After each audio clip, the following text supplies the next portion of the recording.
Good evening, everyone. Sunday, the 16th of November, and boy, oh boy, are we going to have a good show this evening. Now, I wanted to bring you three of the most handsome men in the movement. Unfortunately, they weren't available, so you got myself, you got Richard Inman, and you got the one and only Howard Cox. Good evening, gentlemen. Good evening. You're funny, Paul. You're funny. I'm not really, but there you go. Yeah, Paul, boys, go on. Can I just say something before we start? Why was your snow falling upside down? My snow? Yeah. That little intro you had. It was upside down, mate. Was it really? Yeah, it was going against gravity. You need to get that sorted out. It just I'll have to have a word. You can't have snow falling upwards. Now, guys, before we get any further, right, I've got a poll going on this show tonight, and listen to this. Consider this, but there might be some tactical voting going on here, right? So the poll reads, who is the best of a very bad bunch? This is if Keir Starmer gets royally kicked out and whatever. So who is the very best of a very bad bunch? 25% have voted for Shabana Mahmood. 35% have voted for Andy Burnham. 33% have voted for Wes Streeting. And 7% have voted for Angela Rayner. Now, we'll keep our eyes on that vote as the stream progresses, but I'm going to suggest there's some tactical voting going on there somewhere along the line, and I'll give you my reasons later on. First of all, Howard, you haven't been on for a while. Welcome back. Thanks for coming on. Well, thanks for having me on. It's been a busy time, really, what's going on. I'm doing a fair bit of travelling and talking on to Advance UK. Hopefully, I'm converting quite a few over. Been into Leeds recently. That was a good one. And I went to the Isle of Wight and the places. I'm speaking in Wales and speaking in Manchester. And it's for some reason Ben's quite happy for me to open my big gob and basically, I'm proud to do that. I think that we all know why Ben allows you to open your gob, Howard. Often describe you as the nicest man in British politics, but that's another story.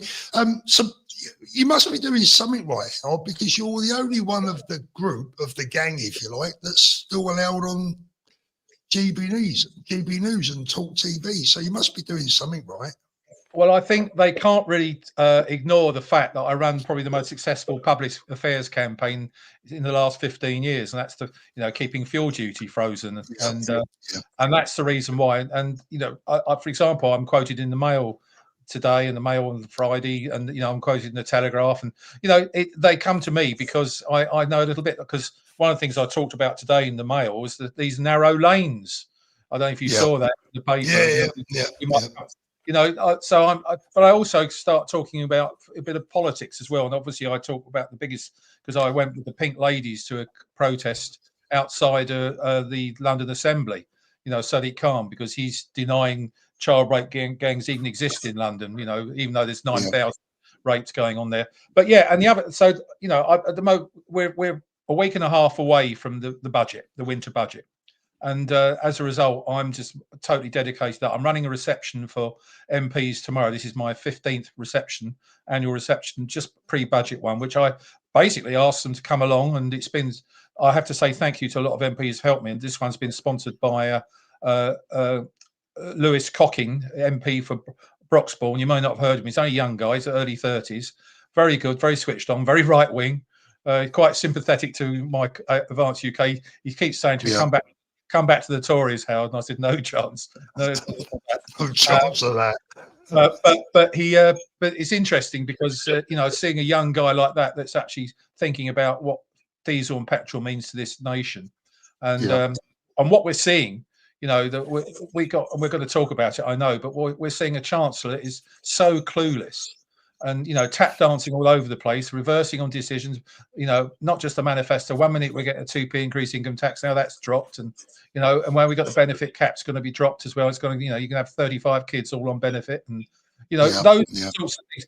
It's a mess. It's a complete mess. But one of the most consistent things is that the cost of transport is so important to inflation, jobs, the economy, and if we can actually make sure we reduce the cost of transport, whether it's fuel duty or making sure people aren't profiteering in garages, which, I mean, that's another aspect I fight on. We would actually, inflation would reduce, more jobs, there'd be more jobs, GDP would grow, all those sorts of things would happen if you just make transport costs lower.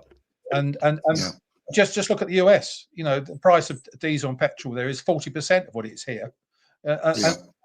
And you'll find that because we're still the most expensive diesel and petrol in the world, you know, in terms of fuel duty. Okay. Well, I would imagine all travel is. I mean, look at the cost of trains. Absolutely right, and you know, and obviously, but one of the things that people, it's been reminded to me on a regular basis is that people feel safer in a car than in a train. It's a bit of an irony, isn't it? So yeah, I'm fighting that. I'm also delivering a 150,000 signature petition the day before the budget, and I've written a letter which MPs have signed. They've got 60 or 70 of them signed, which I delivered to Rachel Reeves. It's the usual thing I do every bloody year, and it's a hard slog. It is working with.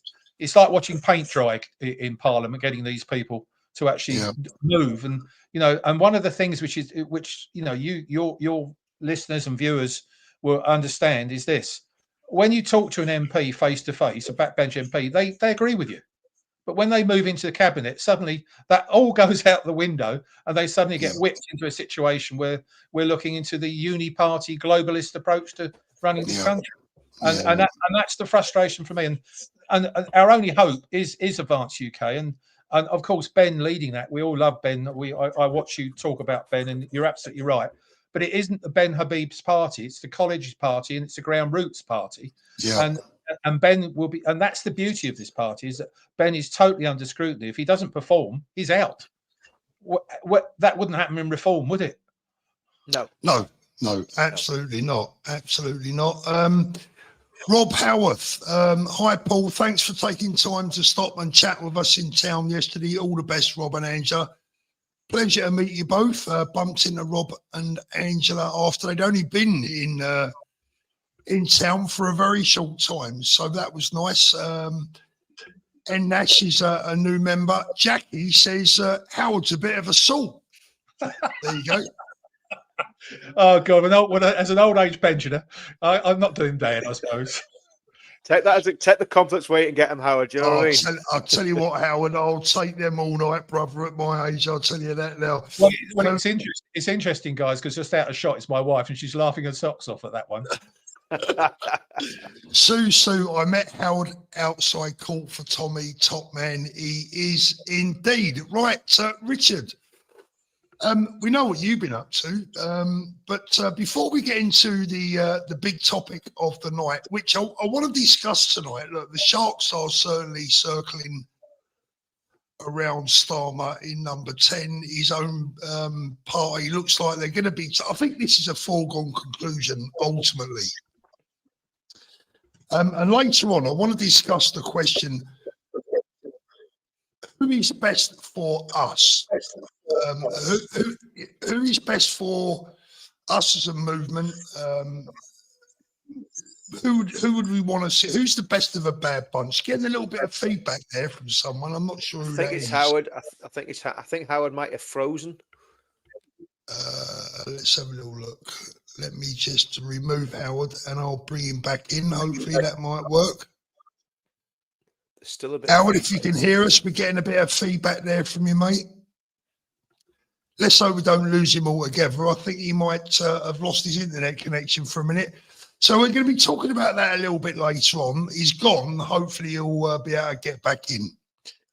We're going to be talking about what's the best case scenario for us as a movement moving forward. Obviously, we know what we want long term. That's not going to happen in a minute because it's not going to be a general election. So if Starmer is replaced, who would be best for us? But we'll come to that a little bit later, Richard, and I want to get obviously Howard in on that as well. Before we go on to that, I want to discuss this. There was a video earlier on from Southampton yesterday. Bristol, Paul.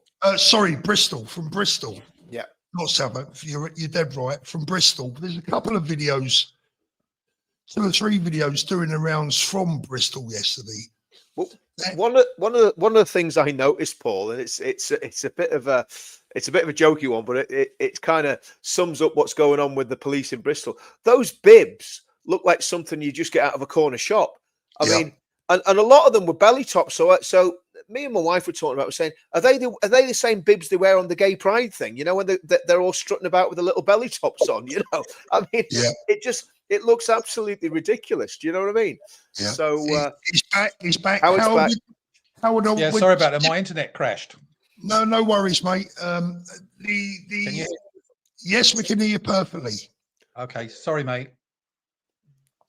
No problem at all. Howard, before we get on to the Labour question about who may replace Starmer and who will be best for us as a movement, I wanted to talk about what happened in Bristol yesterday. We were just talking about the state of the police and for me, more their lenient behaviour towards this intolerable lot, this Antifa, spotty, smelly.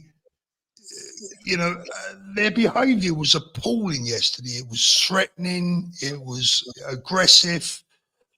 And the police just were like kid gloves with them. The guy in the picture here, standing behind two policewomen, was pushing and shoving with them. They're pushing him. He's pushing them. I mean, when are they going to stop treating these absolute morons with kid gloves? Well, from my point of view, I mean, I saw it when at the UTK, United. Unfortunately, Howard's frozen again. Richard, what do you think? Yeah, I mean, look, well, I mean, picking up what probably what Howard was going to say, I imagine he was going to say about the difference in the policing on the UTK thing. You know, the riot shields and the batons were out. There was nobody masked up. And look, at the end of the day, I think the police did fairly well on the UTK thing, but there was 2 or 3 occurrences where they got very, very violent, very, very quickly. And we had to calm it down. There was me and Danny Tomo at the back of the stage at one point, calming everything down when the police had totally lost control. And we got there and literally calmed it down in about 3 or 4 minutes flat. Happened actually on a couple of occasions. So I think from the point of view of what the police did in Bristol yesterday, one, I'm going to say something, and I'm going to get absolutely caned by all the feminists in the chat. But there's no way you should have a 5'2" female police sergeant on the front line of a major disturbance, because physically they're not robust enough to take someone clumping them. It's as simple as that. And we had it in Northern Ireland. I remember years ago, there was a woman police officer in Northern Ireland had a concrete block dropped on her head. It nearly killed her. If that had been a normal copper, he'd have been okay, because your neck's stronger, your body's stronger. So that's one thing. And the other thing is they just will not pull the buttons out on Antifa. You know?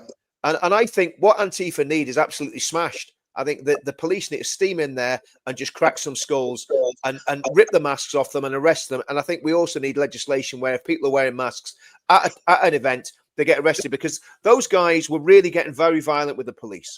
I watched it yesterday, watched a lot of that footage yesterday. They were getting extremely violent, and the police, they arrested one person as far as I could see. If that has been our lot, there'd have been facial recognition cameras there, there'd have been kicking people's doors in this morning, and they'd have been smashing them with batons. You know, and that is just two-tier policing, Paul.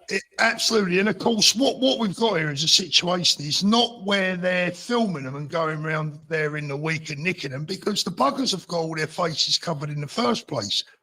I think the old-fashioned saying here, Howard, right, is that they're taking the piss out of the police, and the police are letting them get away with it.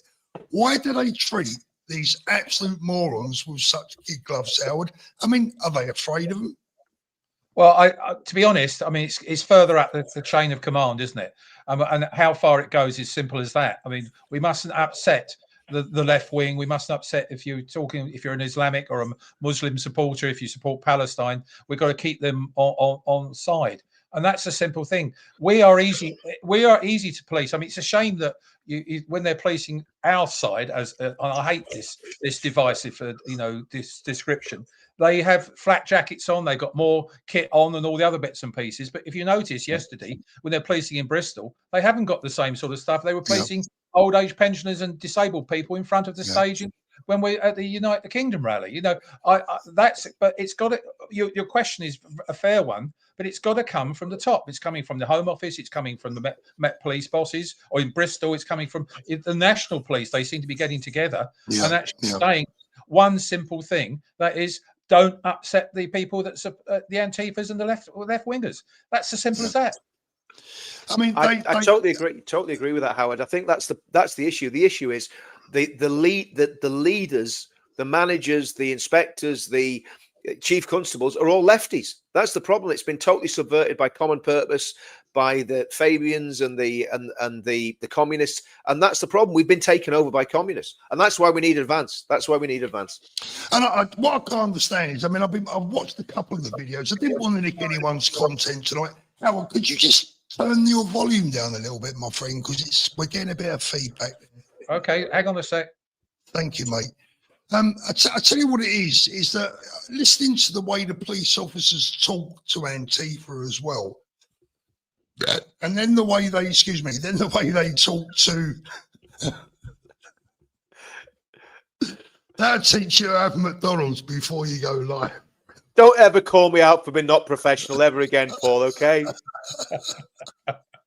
Don't ever come on my channel and do that, mate. Oh, hold on a minute. Yeah, it's the way they, there's a few hundred people sitting at home laughing now. You do realise that, don't you? We're all only human. So, you know, the way they talk to Antifa and the lefties, and the way they talk to our lot, the way they talk to the social media guys, it's stark contrast. It's clearly evident. Now, I can't imagine a situation ever where they would allow people on the right, let's call them people on the right for, you know, ease of terms, if you like. I cannot ever imagine a scenario with where the police would allow hands-on pushing and shoving. And at times, when the police are sort of pushing them back and not hitting them exactly, they're doing exactly the same back to the police, and they're getting away with it. And it's just a completely, for me, I just don't understand it. I mean, come on, you police officers out there, men or mouse. I mean, honestly, I don't know. I'll tell you what, I was in Benidorm earlier, and there was a couple of guys. I don't know what they've been doing. I think I know.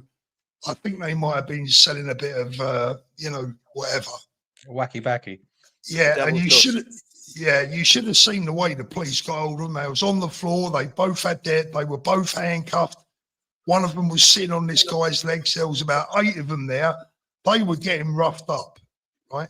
They wouldn't stand for this nonsense. If you was to lay a single hand on a copper out here, you're straight down the neck. Well, I'm not quite sure. Rightly so. I'm not sure how many police were there at the Bristol thing. I mean, I didn't see a huge amount there, and obviously, these left wingers, this Antifa, whatever you want to call them, are very well organised. And you know, I think they get together. This is what we're going to do. And they probably choose 5 or 6 guys. Yeah. Right, you cause some trouble up front, but if you get picked upon, we'll make sure we're steam in.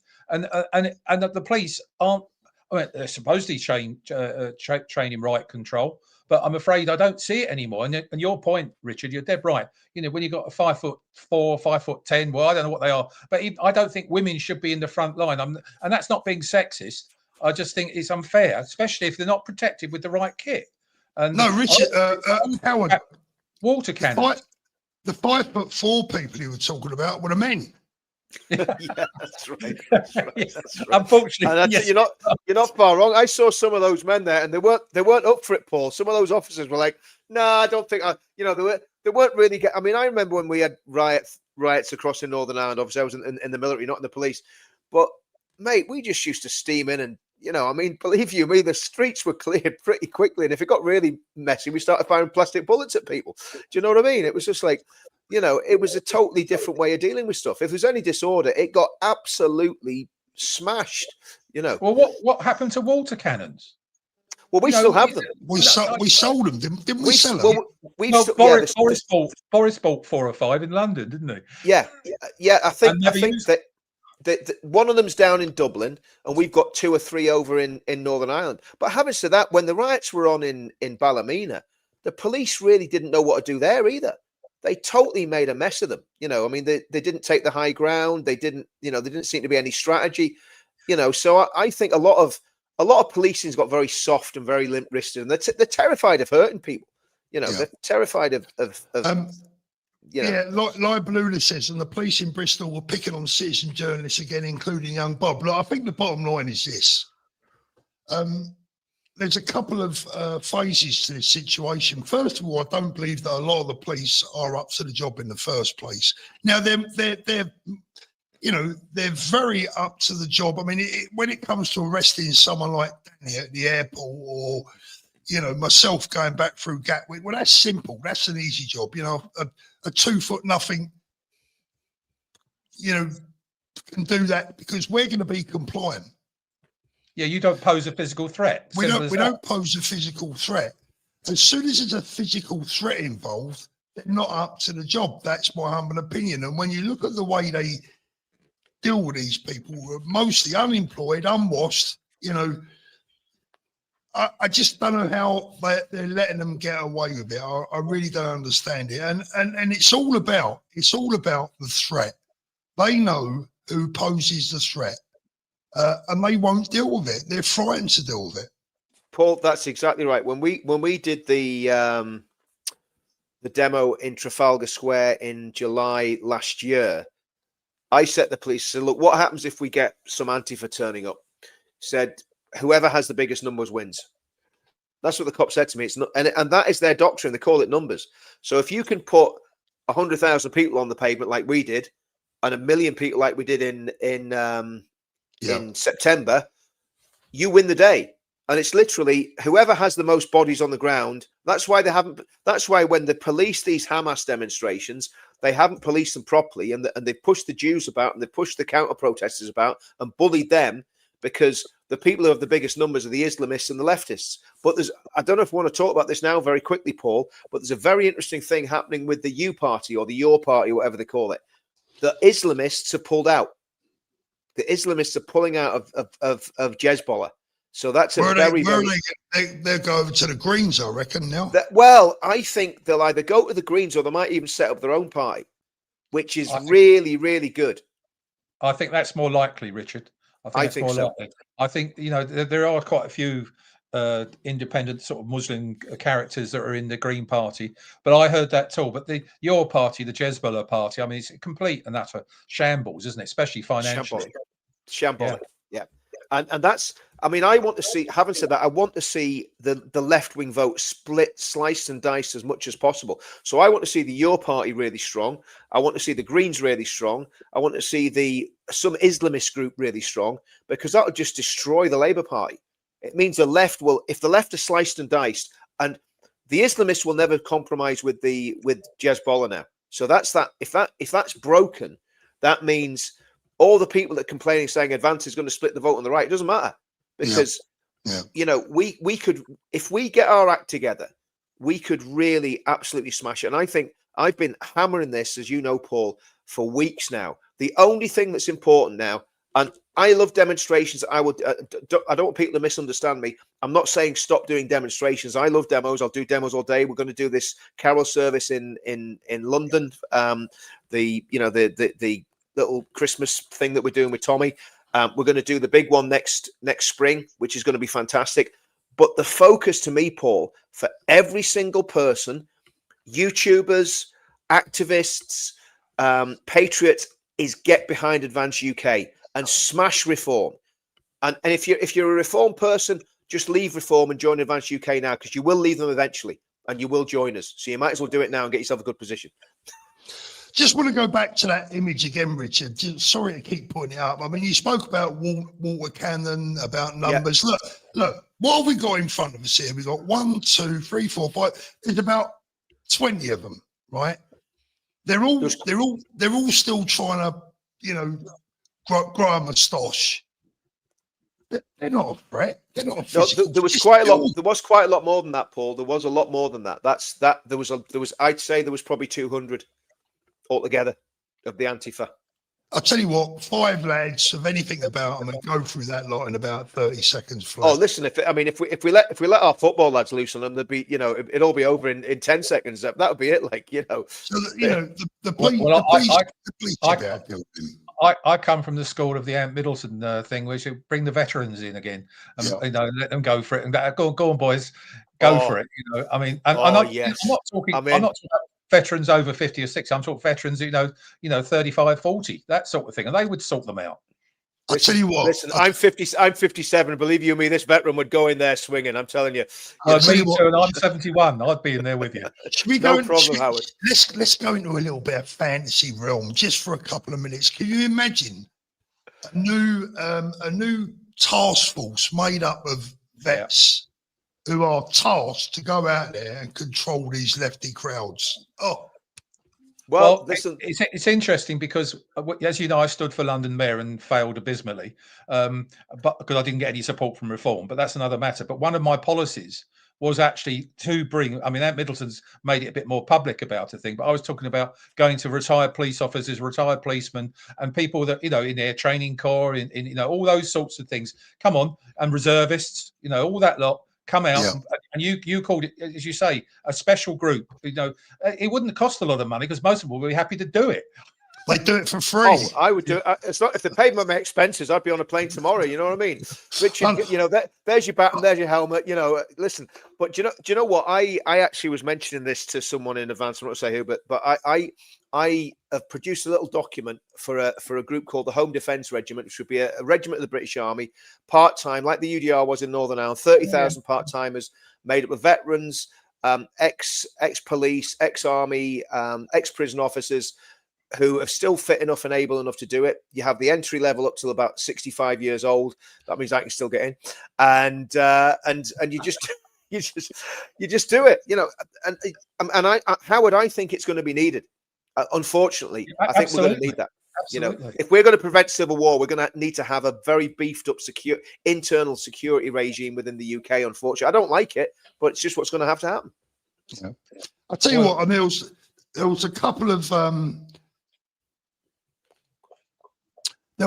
police officers amongst that crowd yesterday. I haven't screenshotted them because, look, out of respect, they're doing a job, they're at work, they got families. I don't want to pick on any officers in particular. I don't think that's Richard's laughing.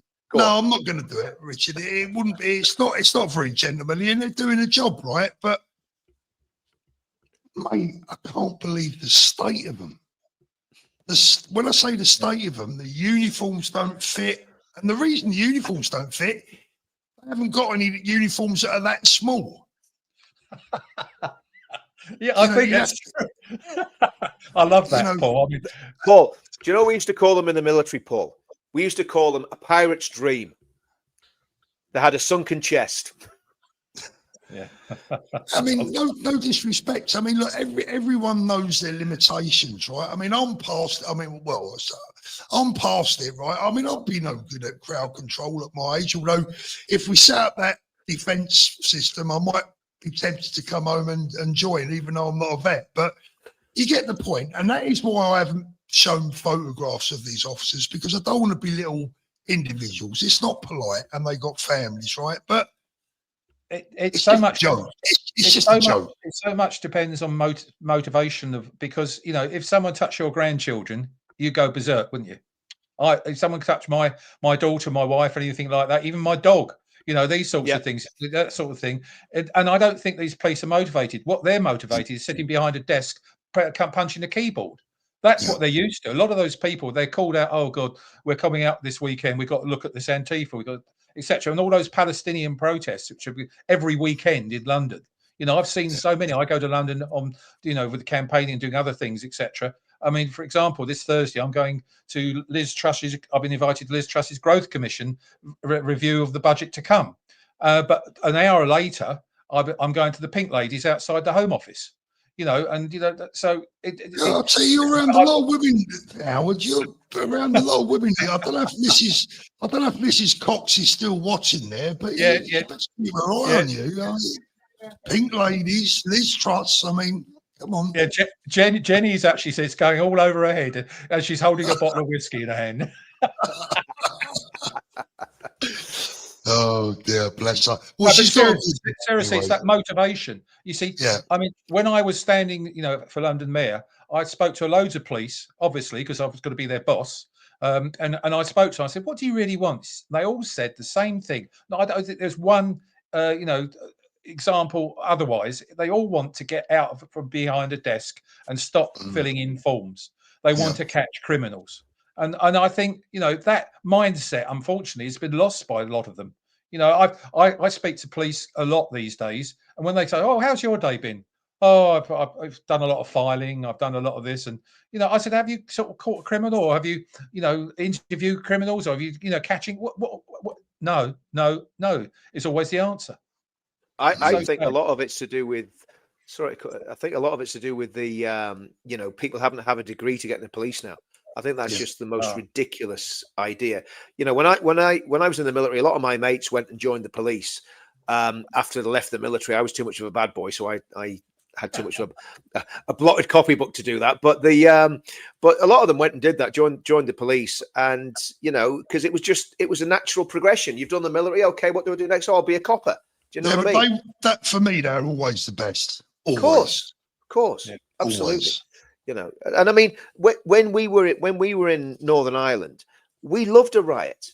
People, we were never scared. We loved it because it was you're 18, 19, 20-year-old that's kid. what you're trained for, isn't it? That's what you're trained for. You want a bit of aggro. In fact, you got bored if there weren't. Well, I'm not going to say what you'd maybe provoke a riot if there wasn't one. Do you know what I mean? Yeah, but Richard, I think that's a very good point. But your bosses were supporting you, though. Yeah, nowadays, police now, it's like, people carrying guns now. If they shoot someone a mistake or something like that, you see what happens. And look what all the it better than anyone, Richard. What's happening with ex servicemen in Northern Ireland who are being prosecuted. Whereas the IRA get away with it. I mean, this is a real problem for morale in the military. The way the SAS have been treated is I mean, look, the SAS and the intelligence services in Northern Ireland won that war without, and now since Blair, I always say that Blair snatched defeat from the jaws of victory. There was a victory in Northern Ireland, military victory. The IRA were on the knees, the Republicans were on the knees, and the Blair Witch Project basically sold the whole thing out and turned something that could have been made Northern Ireland a lot more stable than it is. I mean, don't get me wrong, it's peaceful and that's all great, but it could have been a lot more stable if the lads had been allowed to do a lot more of what they were doing best. And it's very, very sad, to be honest with you. And you imagine somebody that was in the SAS. He's at the peak of his military career. I worked with the SS a few times, and they were absolutely incredible. They were totally professional. Just made us look like Boy Scouts, really.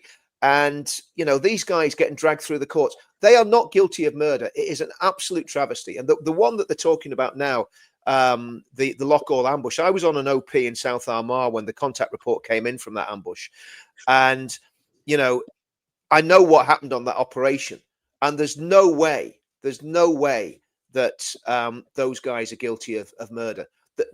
Think about it, right? A bomb had gone off in the police station, right? They actually managed to drive the bomb into the police station.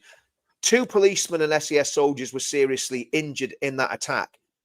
They returned fire. They killed all the terrorists. They killed a couple of civilians that drove into the killing area.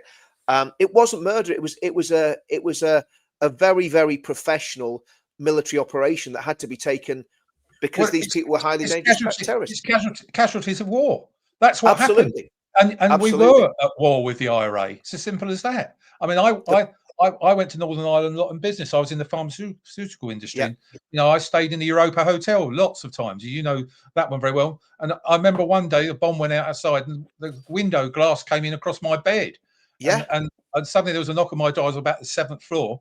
And this policeman came and said, anyone in there? I said, all right, okay, no problem. Stay there. Don't move. We'll come back and let you out. And I thought, bloody hell, and I was shitting myself. And I was about 25, 26 at the time. And I'm not joking, but I had nothing but respect for those people there, the people you're talking about, because they were doing a job to protect us and give us back, making sure that Northern Ireland remained part of the UK. Sorry, I'm not. Guys, I'm not. I'm not laughing at what you're talking about. I'm laughing at the comments. I think that unscripted burp has brought more comments than anything else we've said. More tea, Vicar. No, I mean, no, but no, you're absolutely right, Howard. I mean, that, and it was, the reality is those guys kept not just the people in Northern Ireland safe, they kept politicians on the mainland safe. The winning of the intelligence war, and that was rolled out when all the war on terror happened. Those principles that were used by the SAS and the intelligence services in Northern Ireland were rolled out on steroids right the way across Iraq and Afghanistan. And again, did a lot to curtail Al Qaeda and ISIS and what have you. So I just think it's taken liberties, and apparently a lot of the SAS guys are resigning. They're worried about what's going to happen if they go on operations, and you're losing the cream of the cream of the crop. It's terrible. Yeah, absolutely. Jackie Lee, she says, Richard, this is a great one.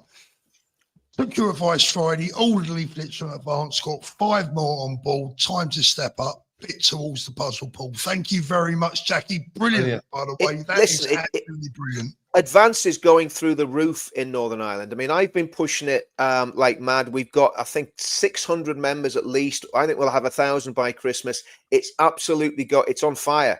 And these are all working class, people, Protestants and Catholics, from all different backgrounds that just know that there's something wrong. And it's going to be a lot more difficult to win seats in Northern Ireland probably than anywhere else because of the makeup of Northern Ireland. But people don't care. They're just saying, do you know what? It's the right thing to do, and we're going to join. Because I tell you one thing that the British people in Northern Ireland do really well is patriotism. Yes. Yeah, no, absolutely. We've got 2,252 people watching, guys. Please don't forget, give me an upvote. I know it's boring, keep asking, but it really means a lot. And it really helps the stream. Cal says Bristol has been taken over by communists. But it's not the only town or city in this country. I mean, as you know, I fight on behalf of drivers.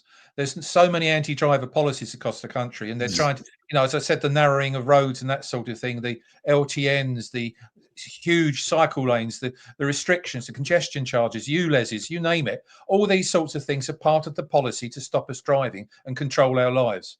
And then it's going to be pay per mile, which is all linked to digital ID, and etc. It goes on forever. We are being controlled, and this is the communist approach.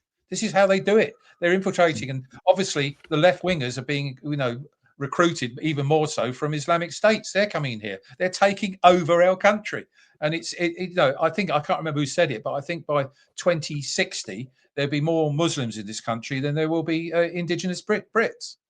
It's a big worry, and that's why I'm fighting. I said this to you before. I should be tending my petunias, and but I always remember one comment you made, Paul. I think I was listening about 30 or shows ago. I can't remember you on it. He said, Howard Cox is a good bloke. He's such a fun-loving granddad, or something you said, and we all are.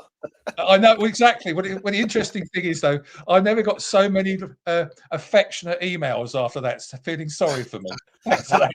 But anyway, so just going back to next Sunday, by the way, if people want to join us, we're having a protest in Crowborough, and what's happening in Crowborough, of course, is the I do. Yeah, and there you go. Yeah, there you go.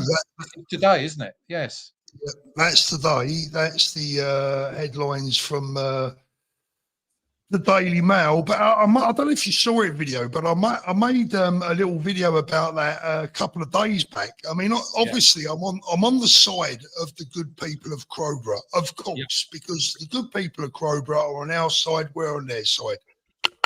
But there's a bit of irony going on here, because there's a lot of people in that area, and I know the area quite well. It's kind of not far from where I used to live. It's halfway in between sort of Brighton and East Grinstead area.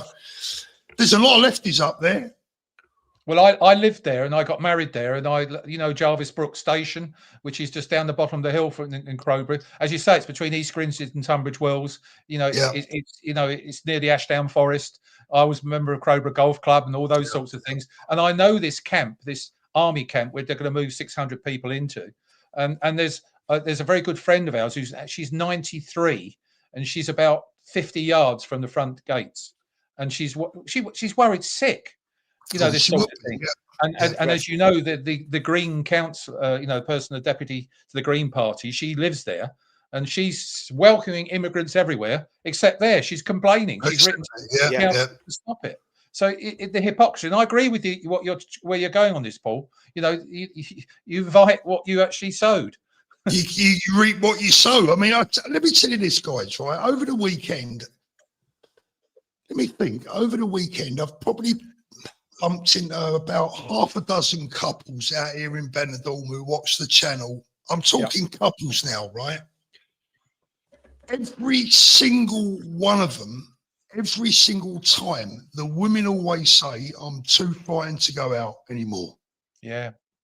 They all, how the hell have we allowed to get ourselves into a situation where our women, and these are all, I say all, they're mostly sort of middle-aged, 50-ish or thereabouts, give or take a weekend, and they're all scared to go out. Yeah. What the hell have we done to our country to get into that sort of situation? It is an absolute disgrace. Sydney says it's the Cannon and Ball show again, Burp. I'll tell you what, I might have to mute the mic again in a minute. Cyberstorm, New Culture Forum, recent Emma Webb video. I highly recommend. Great speech regarding the takeover of our country and how we all feel. Thank you very much, Cy Harris. Cy Harris, good evening, gents. Good evening, Cy. Gloria Cornerways, buy some flatulence tablets. Oh, for God's sake. She wants, do you know what she wants? She wants more flatulence, Paul. She wants tablets that make you burp, mate. That's the problem. But do you know what, Paul? To be honest with you, I think the whole thing with all this is, and I keep saying it on my channel, and I'm going to keep saying it till I'm blue in the face. I say it probably 20 times a day. We have the toolbox, but nobody's putting their hands in the toolbox and taking the tools out. We have the pledge. We have Unite the Kingdom, and most importantly of all, we have Advance UK. Howard was saying about Ben. You know, Ben has set that party up so that if he fails, he will fail and he will get kicked out, right? And he's not set it up because he's got some sort of weird sadomasochistic thing going on. He set it up like that because, you know, there is no other party in the UK that has that structure whereby the leader has set up a situation whereby if he doesn't perform, he goes. You couldn't imagine that with Nigel or Zia, could you? Those two. No. I mean, I regularly do that. I mean, I'm on lots of WhatsApp groups. I'm still on a fair number of residual reform groups. And today I got into a bit of a heated thing with quite a well-known social media lady. I won't say who it is, but you might be able to guess it. But she's very anti-Ben and Advance UK, and she's basically in love with Nigel. And we know exactly who you mean. Yeah, okay. And I'm going to say it's not Katie Hopkins. It's not Katie. No, Katie. We love Katie. Katie's great. Katie's great. But she is blonde. But they she is blonde, but not Katie. They still believe, and she's actually peddling this nasty rumor. You know that Ben's taking money from the public. He's got no MPs and all that sort of thing, and just rubbishing us. And I'm very polite back and everything because I know this particular group. Actually, Nigel's on this group, for this WhatsApp group. So I'm just keeping a low profile and watching what's been said. But the underlying feeling is, you can see it's a bit like GB News, a bit like Talk TV. And when I filmed Plank last week, I was in Talk TV and I spoke to a lot of producers there, and they're okay with Ben. They love Ben. There's no problem with that. It's further up the tree. And where's that tree being controlled by? A certain Nigel Farage. Absolutely. But, you know, here's the thing, though. Look, I mean, talking about social media influencers, and I said this on Friday. I didn't name them on Friday night because I didn't want to burn Paul's channel because I think we were streaming on both channels. And I'm not going to name them tonight. But I named them on my own channel on Friday morning. And I don't care because, look, at the end of the day, I'm not in this to make friends. If people do not back Advance UK, and it's on the tip of my tongue to say who, but some of the biggest YouTubers that there are in our space are not backing Ben. They promised to back Ben. They've reneged on that. They need to get a grip of themselves because Advance is the only party that's going to save this country. Everybody knows Reform are just controlled opposition. And again, to people in Reform, leave Reform now and join Advance before it's too late. I think actually it's important to recognise that a lot of these big YouTubers, who I know who you're talking about, and that they're good people, and but fundamentally they rely on income, and some of that's advertisers will actually dictate what you could, how you position yourself. It's a bit like Fairfield UK. I had to keep that campaign apolitical, and for me to move into reform and stand for as London Mayor and also as an MP down in Dover. That was a difficult decision for me, and I got slated by a lot of my supporters. I'm not supporting a political party. I'm supporting a guy that's campaigning to give me cheaper fuel. So there's a balancing act on here. But I do agree. Those that promised to support Ben, I'm very, very upset with, and I know who you're talking about. Yeah, exactly. I'll be honest with you. I was approached the week before last by someone that wanted to sponsor my channel, but wouldn't because I'm not supporting reform. Yeah, that's the point. I think you'll find, because reform is so high up in the polls at the moment, we're looking at 33, 35%. They're liable to get a big majority, all that sort of thing. It's a bit like the Sun. They bet on winners. They bet on Blair. They bet on Starmer. That when it suited them, those are the sorts of things we were up against. And my big worry, and I had a real go at two producers who are quite good friends. I've been on doing this for 15 years. I've grown up with them in the campaign with them, and they've actually said, there's no way you've been cancelled, Howard. I promise you that. I said, what about Ben?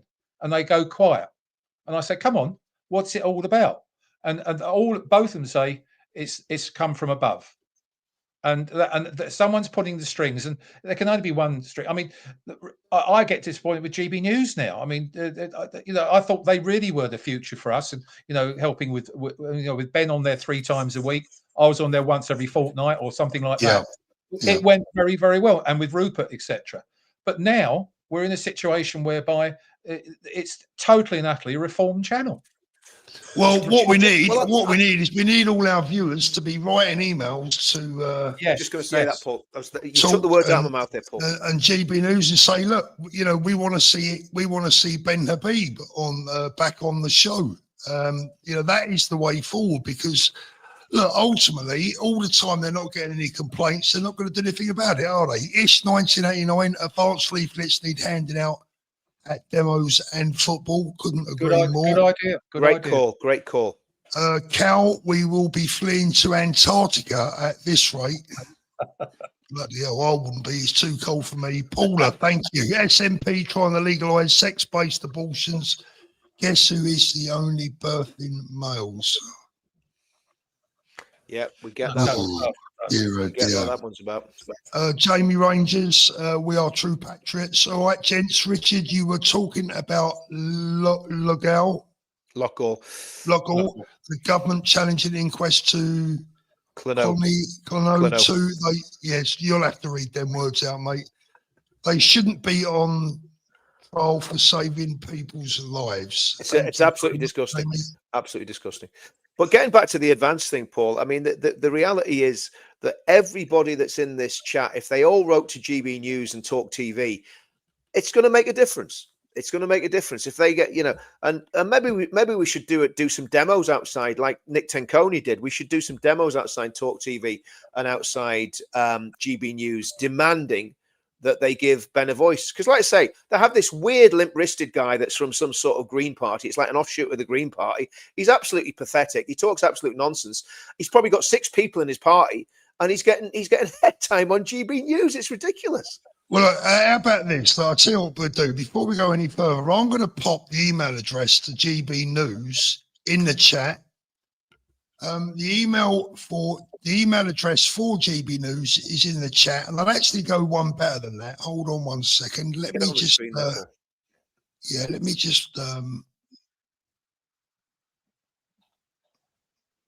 we go. Yep. gbviews@gbnews.uk. gbviews@gbnews.uk, and they say this is for feedback and comments on our programs. And can I suggest that everybody, when they do it, they all say "Bring back Ben." They have "Bring back Ben" in the tagline of it. That's a nice little tag. Bring back Ben. My only advice about doing that is because I, for example, I've got 18,000 of my supporters have emailed their MP in the last 90 hours, that sort of thing. Make sure you are not abusive. Yeah, Just say, absolutely. look, you can say something along the lines of, Ben Habib, I support the Advanced UK Party. Why are you not giving it more coverage? And particularly, Yeah. why isn't Ben Habib on there? Say it in a nice way. And Yeah. if you do the attacking way, I promise you, It won't work. Yeah, Sydney says they don't answer you, Paul. I've written loads of complaints to GB News, but pressure pressure does bring results. So I'm going to leave that up there for a moment, right, guys? Let's get on to the big topic of the main topic, which we've left it kind of late, but I'm sure we'll enjoy it. These are the front-running sharks. I love that picture of Wes Street in there. He'd scare the life out of Putin, wouldn't he? Look at him, look. Shabana Mahmood could scare the life out of anyone. Angela Rayner, she looks a bit like Freddie out of that film. What was that film? Well, they all of them look like serial killers. So the question is, the question that I left earlier was, who is the best of a very bad bunch? Shabana Mahmood got 24% of the votes. Andy Burnham got 35%. Wes Streeting 30%. And Angela Rayner 10. Now, it appears, to be fair, maybe this was my wording, that some people didn't quite get what I meant. But let me start with you, Richard. Out of those 4 great whites that are circling around the... Well, they're not all great whites, are they, Paul? But anyway, that's another story. But the...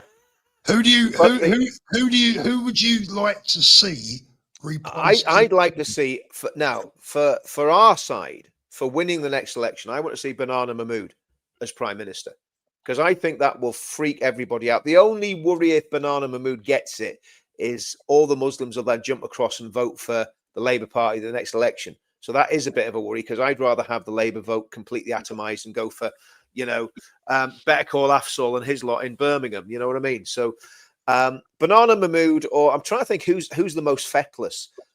I would say probably Wes Streeting after Banana Mahmood, because he's pretty pathetic as well. I think Burnham and Rayner could actually be a bit of a threat at an election because they're a bit populist. If they got the right sort of lingo going and did something about migration, they might be a threat to us at the next election.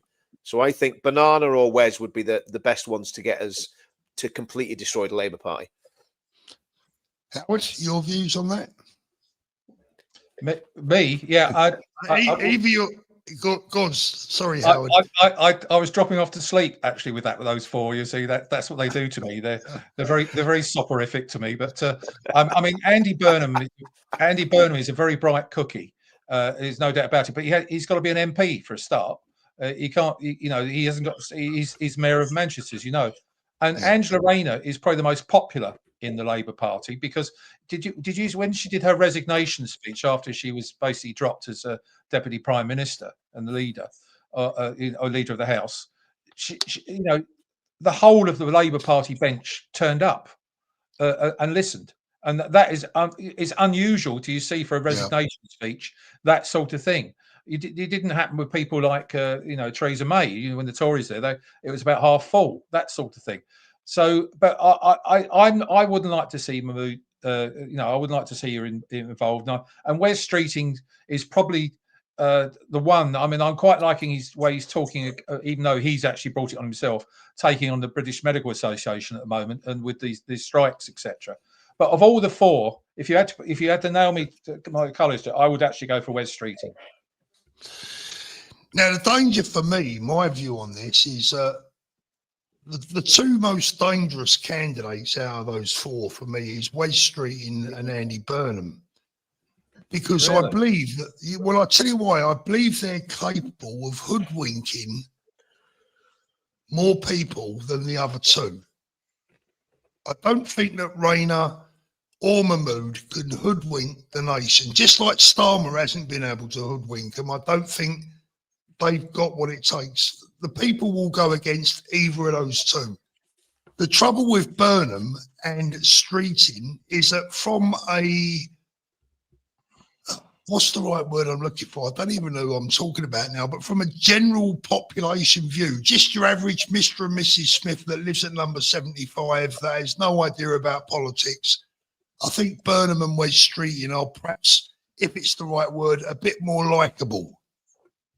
Yeah, And I think dangerous. I think you're quite right about that. There's the other thing, Matter, to think about. That Labour's never had a female leader.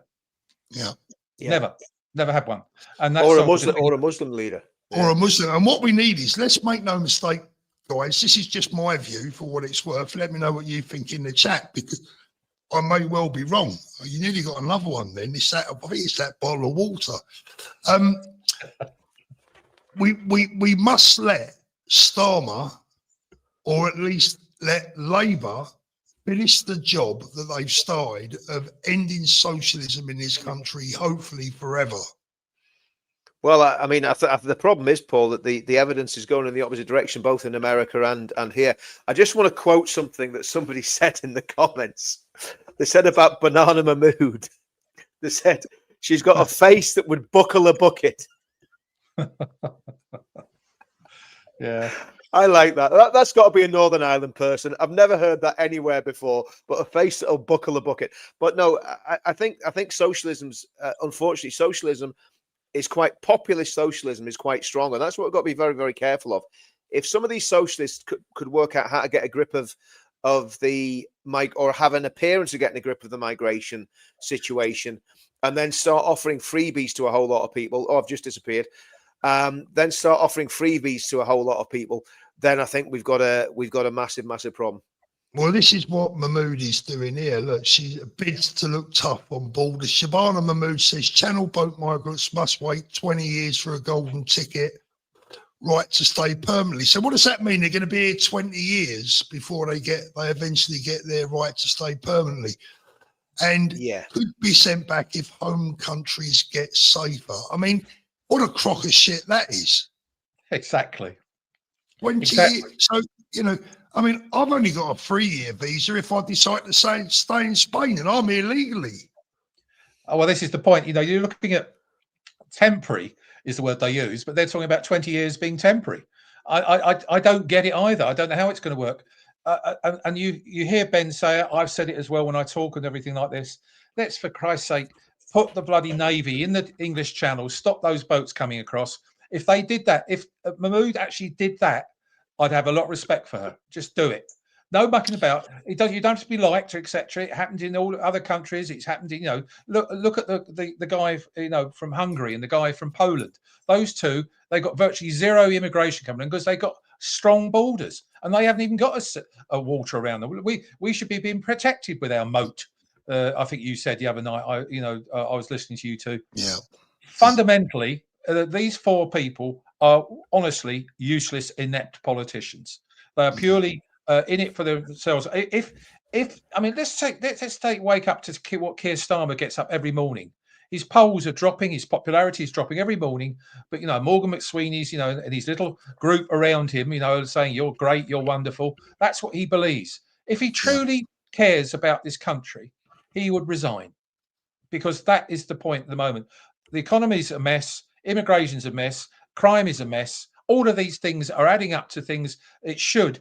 And I don't. When I was actually interviewed to the college, one of the things which I think was quite popular with some of the reasons why I was accepted in the college is that if you break your manifesto pledges, there should be a general election.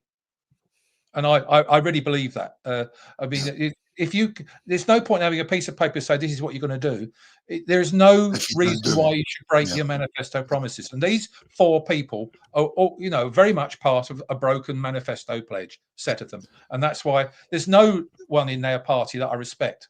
I used to respect Dennis Skinner and Wedgie Ben, you know, true, honest socialists who really, you know, the beast of Bolsover. I mean, I went up there many times, to do things with Fairfield UK. And I have to give Dennis Skinner his due. He used to say, and I love the way he used to say it, said, hey, you're Mr. Fairfield UK, aren't you? He said, you're not bad, because you look after my constituents because they need their cars. You know, he was a decent, honest guy you could talk with. Okay, I don't like the fact that, you know, he was probably supporting the Palestinians more. But when you've got people like Jeremy Corbyn, who I think is the most dishonest politician on the planet, some people saying he's an honest guy, but he's not. He's He evil. is so devious. And that guy was it Iqbal Mohammed who spoke, said he's going to take over Birmingham, and that thing. And Jeremy Corbyn was at that thing. He was sitting there next to him. He was. Why didn't he stand up and say, "No, this is our country. You're not taking it over"? He didn't. No, exactly. Sorry, but I mean that whole project's falling apart. But I think I just keep. I mean, again, without wanting to sound repetitive, but I think I've been deliberately repetitive. The only hope we've got is advance. It's the only hope. And I mean, so we can, to be honest, we can look at all these things.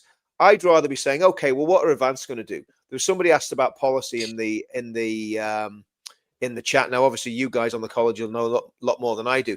But from what I can gather, there's some amazing policies being worked on in the background. So very soon there will be a full portfolio, a full, what's the word I'm looking for? You just said it, Howard. Manifesto. There'll be a full manifesto, a full manifesto cost and everything. So the reality is, pretty soon people are going to know exactly what advance is all about. But even without a manifesto, we've got nearly 40,000 members without a manifesto, without even being an official party yet. It's incredible. Yeah, I'm on 2 groups at the moment. The policy committee. One of them's, I've joined this week. David Rhodes is setting these things up. David. Yep. And I'm on the energy one, which is going to be interesting. Which is obviously going to bring in net zero and that sort of thing, which is close to my heart. I obviously want to be on the transport one when we get to that stage, but that's not important at the moment. The big ones: immigration, cost of living, and net zero energy. Those 3, and they are working 100 mile an hour on that at this very moment. And I'm looking forward to see Paul on one of these soon. I think.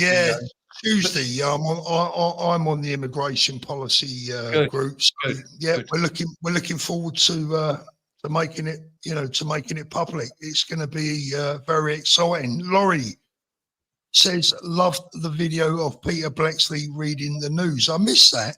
That's a good one. It's a good one. Rainbows Cornwall. Good job. There's another Angie Rayner. Someone needs to be reaching out to Peter Bleksley from Advance. He needs to get on board. Can I come on that Angie Rayner one? Sorry, I've got to say that one. Let me just say, I've got a little. Let me just get this from my WhatsApp here. Talk amongst yourselves. She said to me, I can't run. Oh, there it is. I'm only watching tonight if you give Angie's Wakey group a shout out. Well, Angie, I've done it. And she said, I'm serious. If you don't talk about me, I'm never speaking to you again. So put a donation into the Paul. He needs the money. This is another Angie Rayner, is it? Yeah, exactly. She's on a group. She's a good. She's in a group called Wakey, and it's I remember it. Yeah. Can I just comment? Somebody put in the comments, Richard, you were passionate about UKIP. Well, I've been passionate about UKIP twice, and they failed both occasions I was passionate about them. So I'm never going to go there again with UKIP. UKIP are not going to win anything. They won't even win a lucky prize. They won't even win a ballot. So forget about UKIP. They've not got the members. They're running around the country doing these demos. They're achieving absolutely nothing apart from a bit of publicity for Nick Tenconi. So I'm done with playing games. Advance UK is the only show in town. I'm going to be totally ruthless in promoting them over and above every other party, and that's just the way it is. So sorry, Minx. That's my answer to you. And that's no slant on, from my viewpoint at all, no slant on UKIP or the people that are supporting UKIP, but they've got to be realistic. They have to be, and they're probably the same people that talk about splitting the vote as well. I mean, come on, guys. In advance, we have a very tangible chance of achieving something. But I go back to that big jigsaw that I spoke about. We need to keep chipping away at that jigsaw. The reason I'm passionate about this is literally we've said it before, but this really is the last chance saloon. And what we have now is a real chance with all the things that we've got there, with the pledge, with Unite the Kingdom, with the resurgence of Christianity, and with Advance UK. And politically, Advance UK is by far the most important show in town, without a shadow of a doubt. So, I'm extremely passionate about it, and I'm not going to shut up about Advance UK until we win the election. I think it's important that all the viewers should watch the Tommy's recruitment video for Advance UK. I mean, that he summed it up in a nutshell. He's got no axe to grind with anything. He simply said that Ben he believes his policies and he trusts the people behind it. Those Yep. are very important for me, because that's, people like, obviously you know Tommy better than I do. I've only got to know him in the last sort of 7 or 8 months, but I didn't know anything about that man, because I was being told a lot of rubbish by the mainstream media about him. Yep. And thanks to Paul, I managed to go visit him in prison, and that was probably one of the most inspirational 2 hours of my life. I spoke for 5 minutes listening to Tommy, bless his cotton socks, as you know. And Yep. the guy inspired me. My wife has always said to me, "You must look at this Tommy Robinson." And I kept saying, "Oh no, he's a terrible person. You mustn't go." I'm told by Richard Tyson, Nigel. Oh, no way. But I went there, went to that prison, and sat with that guy, and I watched this video this week, which I think you played, Richard, this week. We did. We played it on Friday. Yep. Yeah, and you stopped it a few times in the right places just to talk about what he was saying. Yeah, that guy, that is the greatest advert possible for someone who's got millions of people that support him to come over to Advance UK. Totally, totally. Yeah. I mean, look, people saying in the chat that Nick should come over to Advance. I mean, look. Yeah, absolutely. Look, I have an immense amount of respect for Nick. He gets out there, he does his thing, but ultimately, he could do a lot better by joining Advance. That's just my opinion. And I messaged him a couple of weeks back saying, respects what you're doing, because he had a rough time. I can't remember where it was now. But anyway, look, the bottom line is nothing against Nick, nothing against UKIP, but we're back in Advance and that's it. I think that, I think Richard is probably the best person to talk about UKIP, but in my experience of UKIP, it's just got that tarnished image for me over the past. There's a lot of things in their manifesto or their direction I totally support. Totally. And Nick Tenconi's got dead right, but they've still got that image. Ben's created a party that is totally and utterly, basically democratic and honest and principled, and that's no one can touch that at the moment. That's exactly the point. And I think the reality is, when it comes to UKIP in 2018, we had the chance to do what Advance did, and it was scuppered. Now, there's lots of different people give me different reasons why it was scuppered. I've got my own prejudice, and I believe it was down to Nigel Farage. Whether I'm right or wrong about that, history will tell. But the truth of the matter is, if we'd have been able to push home the advantage we had with UKIP when we had Tommy on board with UKIP, and we had all the football lads and all the veterans and lots of people joining, nowhere near as many as Advance have got, incidentally. I think we got about 3,000 people to join when we were doing the UKIP project. This Advance thing is unheard of, getting so many people to join a party that isn't even registered as a party, that's not even gone through its full registration process yet, is absolutely unheard of. And I think that's the point, Richard. You got it spot on. As soon as the Electoral Commission give us our certificate that we're a bona fide political party, you watch how many people will move over who are at the moment independents. I've spoken to 2 independent councillors myself, just waiting for you to become a political party. Yeah, exactly. And I mean, here's the thing: if the government plays silly beggars on that, then we will have a massive, it will give us a massive PR boost, because we say, hold on a minute, why aren't they allowing us to be a political party? So if there's any foot dragging by the Electoral Commission, that would actually work in our favour. So, I mean, we can't lose on this, Howard. We can't lose. And to be in a position with 40,000 members in such a short space of time is incredible. And remember, that's without any publicity. We haven't been on a single TV channel because we're basically, blackballed for whatever reason from them. Yeah, but thanks to honestly, thanks to people like you two spreading the word. That is making a huge difference. I promise you that. I'm relentless. Can we play a little game for a moment? I hope Ben wouldn't mind us mentioning this. I'm sure he wouldn't. But can we have a little babble as to who we would like to see as deputy leader of Advance? Do you have any preferences or anybody in mind, Howard, that you'd like to see? I mean, I've mentioned you before, but let's take out the present company. I can't vote for myself, but I'm very fond of Jim Ferguson. I've got to know him. He's very measured. He's our international ambassador for the party. But if you look at his his social media, his tweeted things, he's very, very well connected. I mean, he's very well respected, especially in European, Eastern sort of bloc countries. I call them that, like East Germany areas and Germany itself and Poland and Hungary and all those sorts of things. And he's very well connected in America. There's loads of good people there. I mean, people like Richard Taylor. He's leader of the Welsh thing. There's no one more enthusiastic than that man. He's got a stick of dynamite up his backside. He just doesn't stop. He's fantastic. And of course, there's some good women in there. There's lots of good people.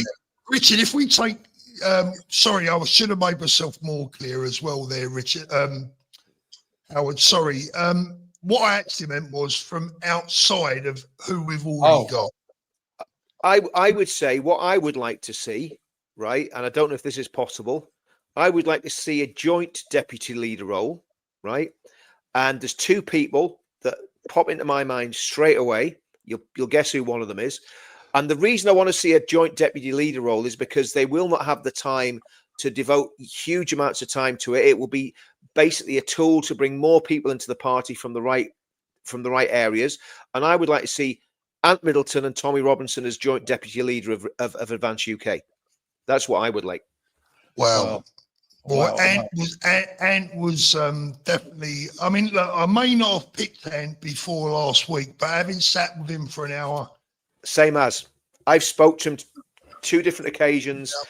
Very humble man, very intelligent. And do you know the thing about Ant is he's completely opposite to me.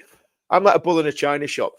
Ant is basically, well, I'm sure it'd be like a bull in a china shop if he was going into some house in Helmand Province with a machine gun, but or with an assault rifle. But the reality is, when you talk to Ant, he's very measured.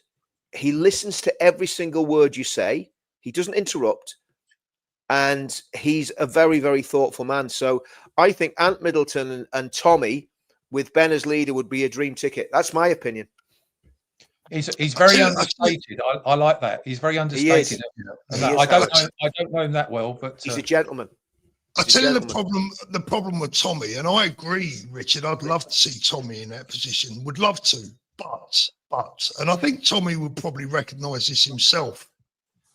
That is kryptonite for the mainstream media, etc. I mean, they would use that. They would gang up. You know how they would react to that, Richard. Now, whether that will be good for the party long term, personally, I prefer to see him. Well, I prefer to see him up front. I prefer to see him as Prime Minister, but I think it will be better for the country and for the party if Tommy was doing his thing, carrying on with his activism and his journalism, acting as advisor, etc., here, there, and with a big in. But I'd love to see someone like Ant Middleton as deputy leader because he has the personality, he has the brains, he has the connections, he has the people. Look, when someone served in the special forces, people listen. Yes, men follow leaders, and I believe that Ant Middleton would bring a whole new demographic to the movement. So I think Ant would be my choice if I'm honest. I think that you asked outside of what we know, but I'd like to see Rupert Murdoch up there as well. Rupert Lowe, you mean? Rupert Murdoch. And then he said Reform Party then as well. I'm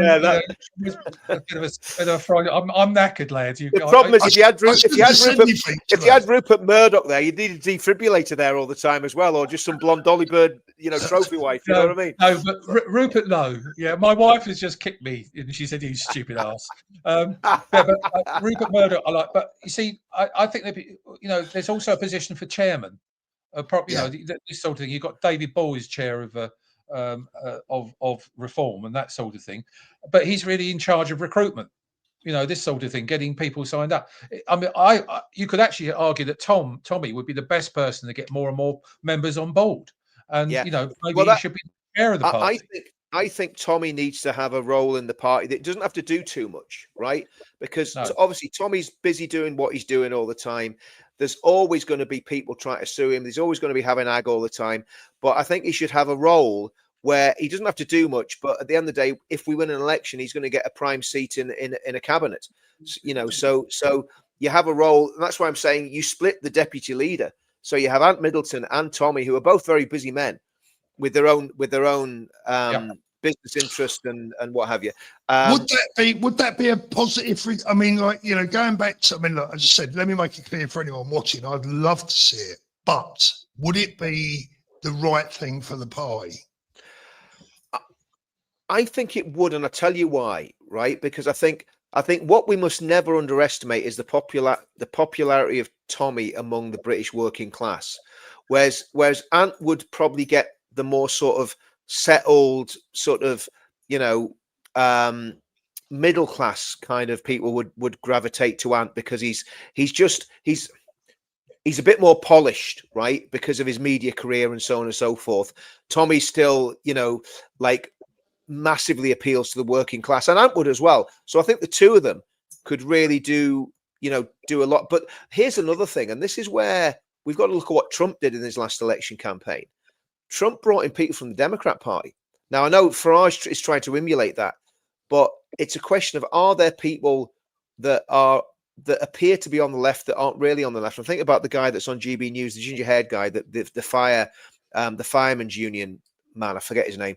But people like that are actually really on the same page as us, they're just a bit left-leaning, so that you can appeal to some of those Labour guys that have voted Labour all their life and are realising that time's up for the Labour Party. So that's just a bit of out-of-the-box thinking. But it's all kind of hypothetical, isn't it, really? I'd like to see Tommy stand somewhere like, you know, somewhere up in the northeast, maybe somewhere. Newcastle or Sunderland. Newcastle or Sunderland or Middlesbrough. Yeah, somewhere in those regions. I'd love that. Love to, you know, I'd give me right arm to see him become a member of Parliament. We had a lot of, when we did UKIP, we had a lot of success in the northeast. Keith Jenkins, I'll give a big shout out to Keith. Keith was an absolute stalwart, and he did very well. He actually was the only person in UKIP to win an election, a council election outright. So Sunderland's a prime ground for Advance to organise. And again, Keith's had some really serious personal issues, but he seems to be coming through them now. And basically, be great to see Keith get back in the saddle, because Keith would definitely win for Advance up in the northeast without a shadow of a doubt.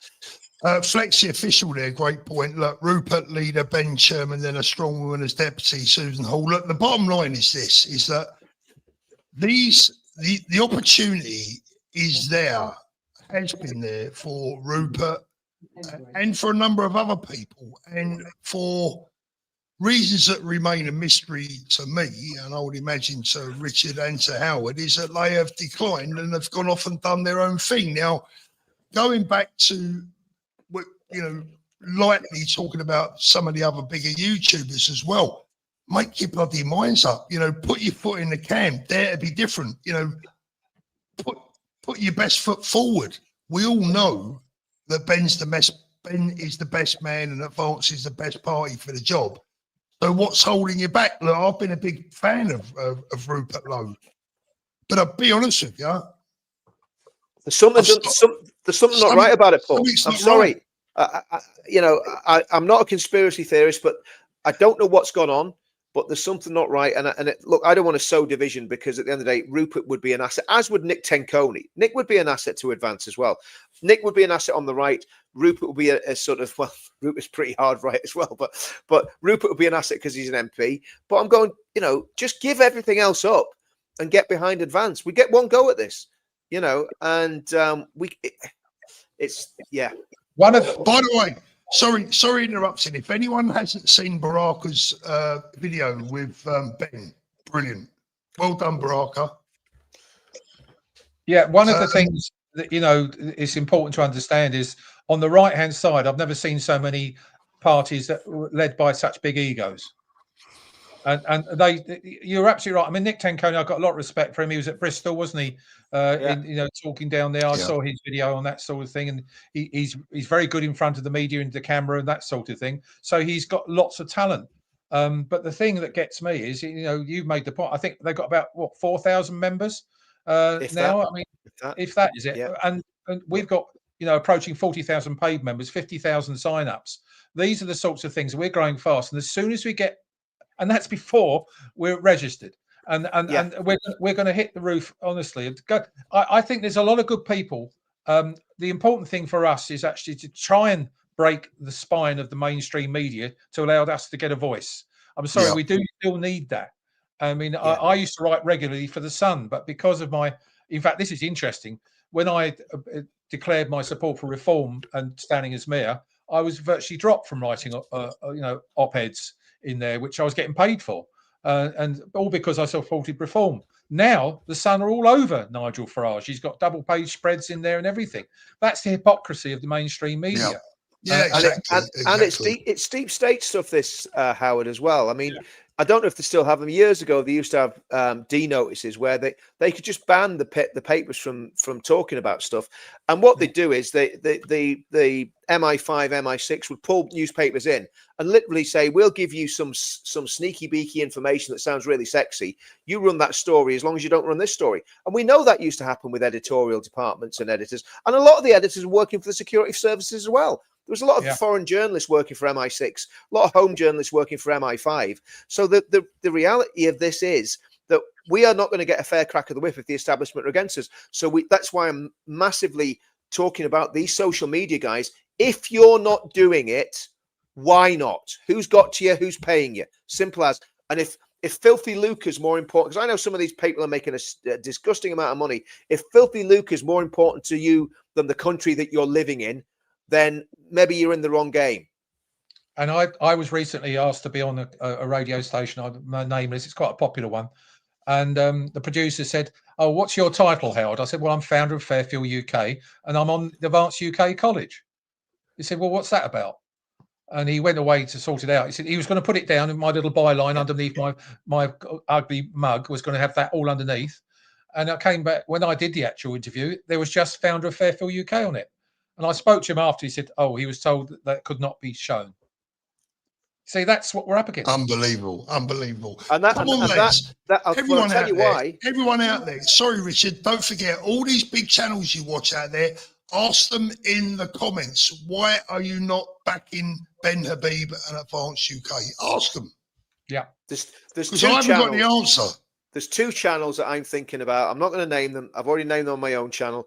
There's two channels that I'm thinking about that if they got behind Ben, it would make a massive difference. And my question to them is, why haven't you done what you said you were going to do? Simple as. I don't care. And I'll name them on my own channel. I'll just not do it on yours, Paul, for the sake of respect. But yeah, I mean, it really does frustrate me. It's very frustrating. I'll tell you what else is frustrating, guys. We've got 2,400 people watching, and I've only got 924 upvotes. So come on, please give me an upvote, guys. It's completely free. It doesn't cost you a penny. I'm not asking for the world. Just hit that thumbs up button. It will really be appreciated. Now, guys, don't forget, on Christmas Day, it is Paul Thorpe and Friends Christmas Day live. I broke the news to Mrs. T this afternoon. Oh. And the look she gave me, well, I tell you what, it was, let me just say that I think Vladimir Putin would have gone running away with his tail between his legs. But when I explained to her that our viewers' need is greater than hers and that there's a lot of people going to be on their own on Christmas Day, and this year I've promised them they're not going to be alone. Howard, we're going to be streaming from 10 a.m. Christmas morning, maybe even earlier, and we're going to be streaming all day. Wow. Just for the people that have got no one else this year. Well, this year they have. They got the Advanced UK family. Guys, don't forget, look, GB Views at gbnews.uk. Bring back Ben. Just say, bring back Ben Habib.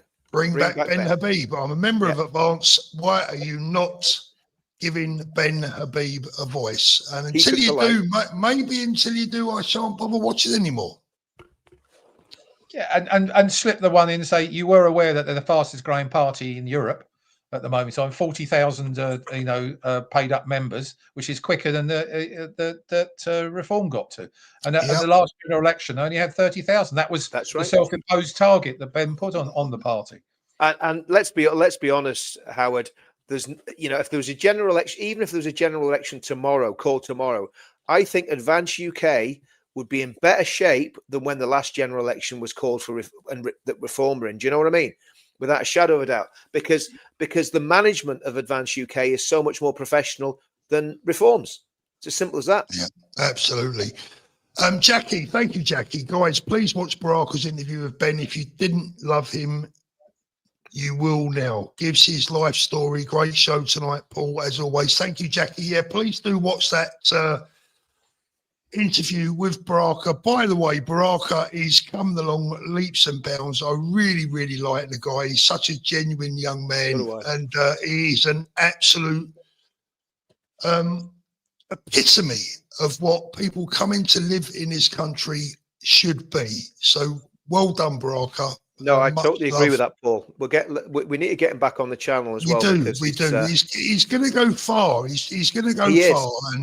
And listen, he's had a lot of adversity as well, Paul. Even with his channels and stuff, he got cancelled. He got demonetized. You know, so and you know he's still there, and and that's what it's about. It's about keeping going. He's got grit.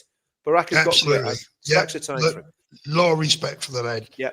Jenny, thank you very much, Jenny. I'm worried about the general election and what Labour will do, as Starmer won't give up power easily. He won't give up power easily, but Jenny, I don't think it's going to be Starmer we're dealing with. We'll sort of bring the show to an end now because we've been on for an hour and a half. But before we go, Richard, some predictions. Oh, first of all, don't forget to ask me about my prediction. Did you watch the Ben Eubank fight last night?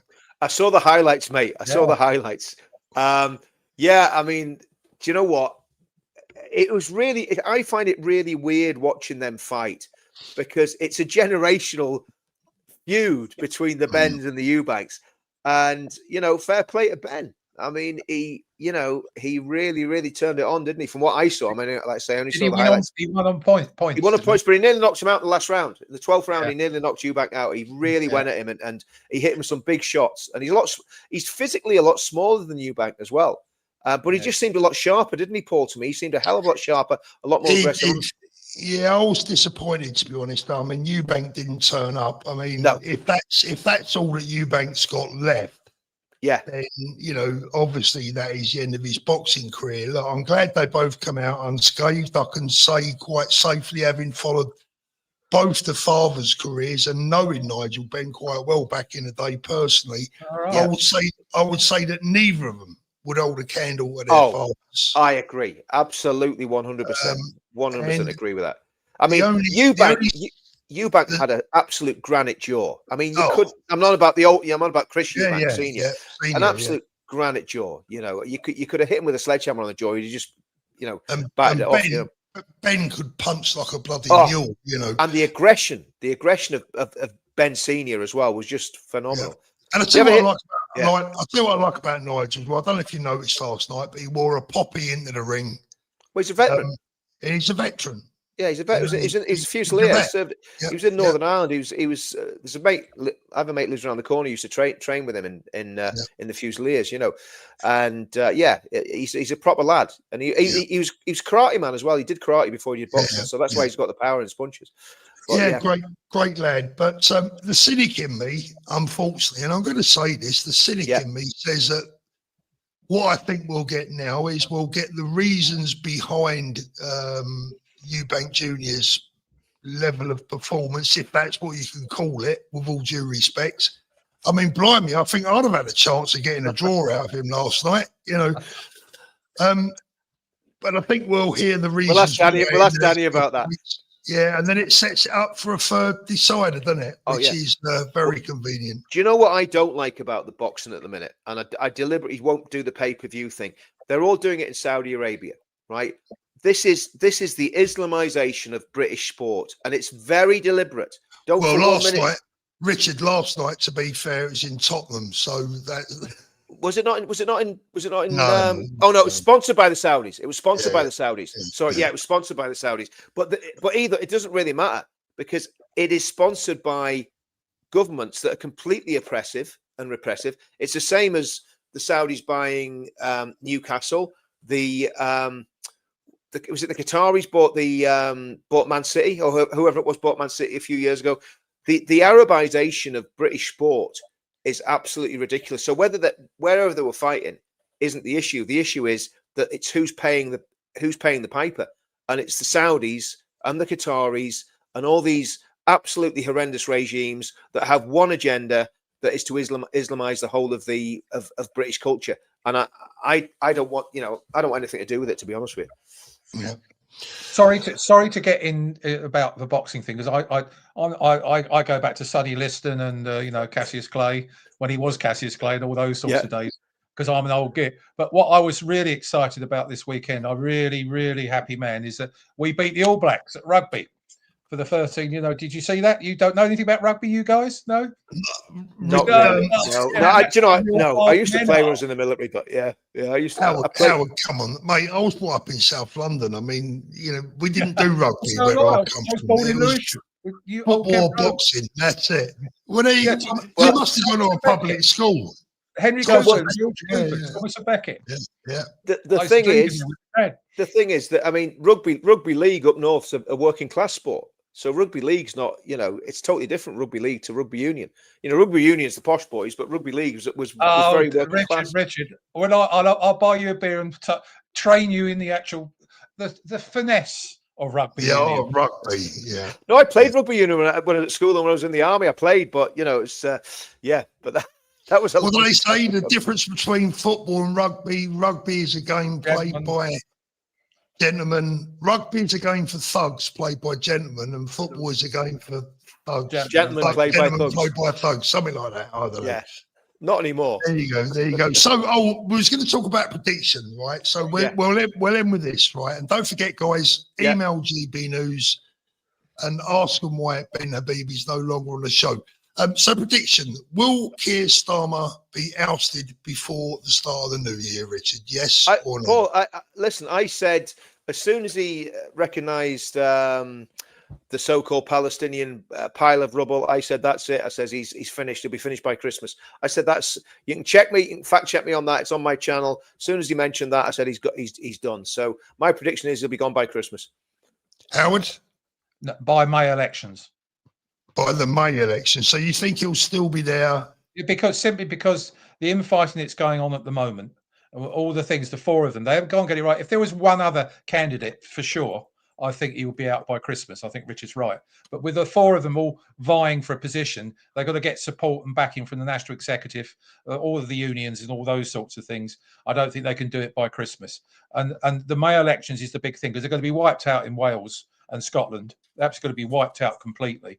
And I think there's no way. I think he'll walk out then. He'll resign. Yeah.